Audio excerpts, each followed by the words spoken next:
नमस्कार, मैं सीके सिन्हा। तो भारत की वित्त मंत्री श्रीमती निर्मला सीतारमण जी प्रेस कॉन्फ्रेंस कर रही हैं। सो कॉल्ड 20 लाख करोड़ का जो पैकेज अनाउंस हुआ है उसका रोज एक एपिसोड आता है ताकि जो है अखबारों की सुर्खियां बनी रहे, हेडलाइन मेंटेन किया जा सके। प्राइम टाइम न्यूज चैनल्स पे टीआरपी बढ़ाने के लिए एक पैकेज दे दिया गया है, खास करके देखा जाए तो। लेकिन इस प्रेस कॉन्फ्रेंस के दौरान उनकी दुखती रग पर किसी पत्रकार ने हाथ रख दिया। देखिए, पत्रकार ने सवाल पूछा कि राहुल गांधी दिल्ली में किसी माइग्रेंट लेबर के साथ बैठे हुए हैं, उनसे बातचीत कर रहे हैं। बस इतना ही कहना था कि उस पर आप क्या कहना चाहते हो। निर्मला सीतारमण के अंदर में जितना जो गुस्सा था वो अचानक से बाहर आ गया। देखिए, प्रेस कॉन्फ्रेंस आर्थिक मामलों को लेकर था तो निर्मला सीतारमण जी सीधे कह सकती थी कि आर्थिक मामलों से रिलेटेड प्रेस कॉन्फ्रेंस है, यहां पर ये राजनीतिक सवाल ना पूछा जाए, और उसको सवाल को दरकिनार कर सकती थी। लेकिन जो मन में गुबार है, जो मन में गुस्सा है, वो जो गुस्सा है वो निकलकर बाहर आ गया। अरे निर्मला सीतारमण जी, आपका गुस्सा तब बाहर क्यों नहीं आता जब रेलवे के ट्रैक पर हमारे देश के जो निर्माता है, हमारे देश के जो मजदूर है वो कट कर मर रहे थे। वो हमारे देश के जो निर्माता है, मजदूर है, वो सड़कों पर कुचले जा रहे थे। वो तमाम जो मजदूर हैं वो नंगे पांव, जिनके पांव में छाले पड़े हुए हैं, तब आपको गुस्सा क्यों नहीं आता। महिलाएं चल रही हैं, कई महिलाओं के, गर्भवती महिलाओं के बच्चे रोड पर जन्म लिए हैं, तब आपको गुस्सा नहीं आता।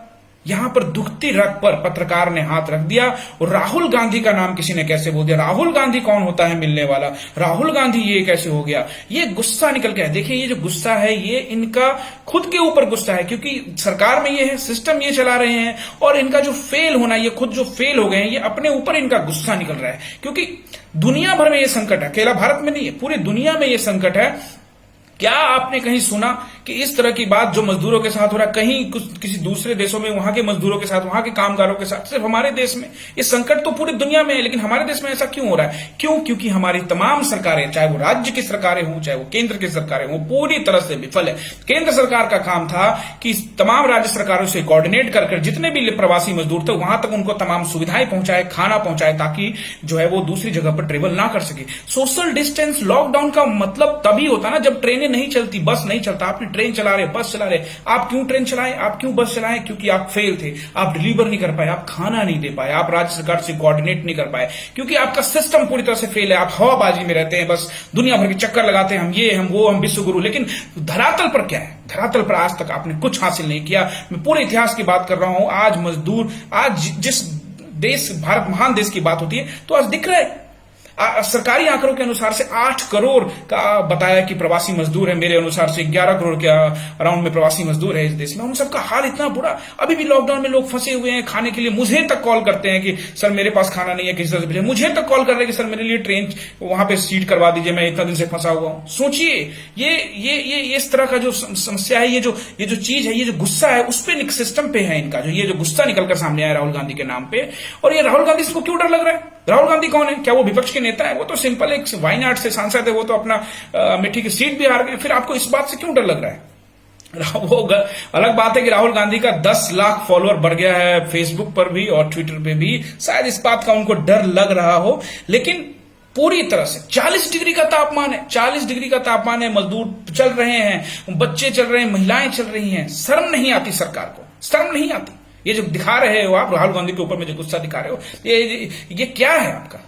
आप अपने सरकार को कभी आप दुरुस्त नहीं कर पाए इस चीज को। आप इसको ठीक से कर सकते थे।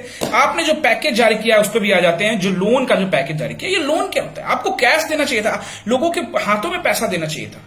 आज मैं अपनी ये बात कर लूं तो हमारा बिजली बिल है जो देने वाला है, वो बिजली बिल लगातार आ रहा है, टेलीफोन का बिल लगातार आ रहा है, रेंट भी हमें देना ही होगा। एक आप ट्विटर पर ट्रेंड करा दोगे रेंट माफ हो जाएगा, तो रेंट कौन माफ कर रहा है? कई लोग ऐसे भी होंगे जो रेंट के ऊपर ही डिपेंडेंट होंगे, कुछ ऐसे मकान मालिक होंगे जो रेंट के ऊपर डिपेंडेंट होंगे, वो कहां से छोड़ पाएंगे?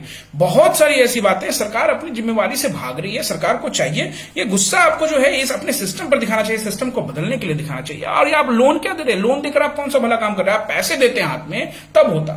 ये जो आप लोन की बात कर रहे हैं, फिर तो आप ये सूद समेत पैसा ले लेंगे, तो आपने मदद क्या किया? और बिना गारंटी का जो 3 लाख करोड़ लोन की जो बात हो रही है वो नहीं मिलने वाला। बिल्कुल ये सो कॉल्ड पैकेज है और पूरी तरह से आपका सिस्टम फेल है। और जो आपका दुखती रग पर हाथ रख दिया, जो गुस्सा निकल गया, आपको डर लग रहा है और डरना जरूरी है। सत्ता जाने का डर होना जरूरी है। शायद इस डर से आप कुछ अच्छा कर पाए, कुछ अच्छा कर पाए हमारे नागरिकों के लिए, हमारे मजदूरों के लिए, मिडिल क्लास लोगों के लिए। मिडिल क्लास का हालत खराब होने जा रहा है। ये संकट कोरोना का और बढ़ेगा। ये नंबर्स बढ़ रहे, टेस्ट नहीं हो रहे थे पहले, टेस्ट बढ़ रहे, अभी बढ़ते जा रहे हैं। तो कुछ कीजिए सरकार। 100 लाख करोड़ का आपने पैकेज दिया था, लाल किला से भाषण दिया था आपने माननीय प्रधानमंत्री जी, 100 लाख करोड़ का क्या हुआ? स्मार्ट सिटी बन गए, तमाम चीजें हो गई, स्वास्थ्य सुविधाएं में इन्वेस्टमेंट हो गया। अगर हो गया होता तो ऐसा सिस्टम ये आज ये दिन ही नहीं देखना पड़ता। तो ये आपका जो पैकेज है सो कॉल्ड है, इससे कोई लेना देना नहीं है कि इससे लोगों का जो भलाई हो जाएगा, कुछ नहीं होने वाला। और अभी उपचार की जरूरत है, मतलब मेरा पेशेंट अभी भर्ती है तो मैं उसको कहूं कि मैं आपको 3 महीने बाद ये करूंगा, ऐसा थोड़ी होता है। आपको उसी टाइम में उसका उपचार करना पड़ेगा। एट ए टाइम आपको पैसे भेजने की जरूरत थी। आप पूरी तरह से विफल है, पूरी तरह से फेल है, और ये जो फ्रस्ट्रेशन है, ये जो गुस्सा है, ये खुद के ऊपर है। जय हिंद।